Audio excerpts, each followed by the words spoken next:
জেলা সফরে রয়েছেন মুখ্যমন্ত্রী মমতা বন্দ্যোপাধ্যায়। পুরুলিয়ার সভা থেকে তিনি আজ ঘোষণা করলেন যে 21 লক্ষ নয়, 2 থেকে 3 দিনের মধ্যে 50 লক্ষকে 100 দিনের বকেয়া টাকা দেওয়া হবে এবং ভোটে বিজেপিকে হারানোর হুঙ্কার দিয়েছেন মমতা বন্দ্যোপাধ্যায়। 100 দিনের কাজের টাকা, ওটা 21 লক্ষ নয়, এটা সেন্ট্রাল গভর্নমেন্টের পোর্টাল থেকে নিয়েছিলাম আমরা। এখন আমরা দেখতে পাচ্ছি ওটা প্রায় 50 লক্ষ, এবং এই 50 লক্ষ মানুষকে মনে রাখবেন, আমরা আর 2-3 দিনের মধ্যেই তারা যে কাজ করেছিলেন টাকা পায়নি, সেই টাকা পেয়ে যাবেন। আমরা দিল্লিকে বলবো ভোটের সময় জবাব দেবেন, কেন 100 দিনের কাজের টাকা দেননি, क्यों आपने 100 दिन का काम का रुपया नहीं दिया। 1 এপ্রিলের মধ্যে যদি কেন্দ্রীয় সরকার টাকা না ছাড়ে, প্রথম ফেজে যে 11 লক্ষ বাড়ি, আগেও আমরা 47 লক্ষ বাড়ি করে দিয়েছি, যে 11 লক্ষ বাড়ি আছে লিস্টে, যারা সার্টিফিকেট পেয়ে গিয়েও পাননি, 1 এপ্রিলের মধ্যে কেন্দ্রীয় সরকার না দিলে আমরা আপনাদের করে দেব, টাকাটা রাজ্য সরকার দেবে।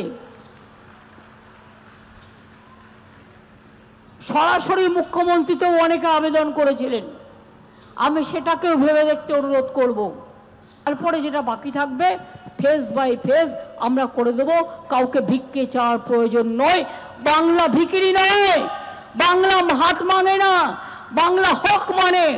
বাংলা হক মানতে হয়, লেকিন বাংলা ভিক নেই মানতে হয়। আমি আদিবাসী বন্ধুদের বলবো, নিশ্চিন্তে থাকুন, আপনাদের জমি কেউ কেড়ে নিতে পারবেন না, কারণ আমরা আইন করে বলেছি আদিবাসী জমি হস্তান্তর করা যাবে না। 1,92,000 টাকার ঋণ ছিল যেদিন মমতা বন্দ্যোপাধ্যায় ক্ষমতায় আসেন, আর আজকে তো এফআরবিএম এর লিমিট ভাঙতে চলেছে। 6 লক্ষ কোটি টাকার সীমারেখা অতিক্রম করছে। মানুষের টাকা মানুষকে দিচ্ছেন, মাঝখান থেকে তৃণমূল কংগ্রেস লুট করছে।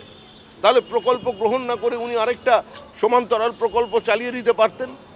একটা চরম সর্বনাশ অপেক্ষা করছে পশ্চিমবঙ্গের পরবর্তী প্রজন্মের জন্য।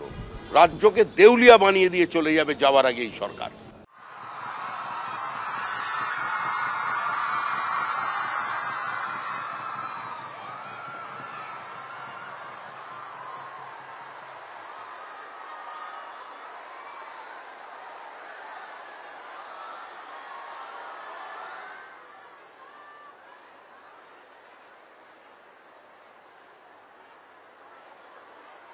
अविनाश अग्रवाल।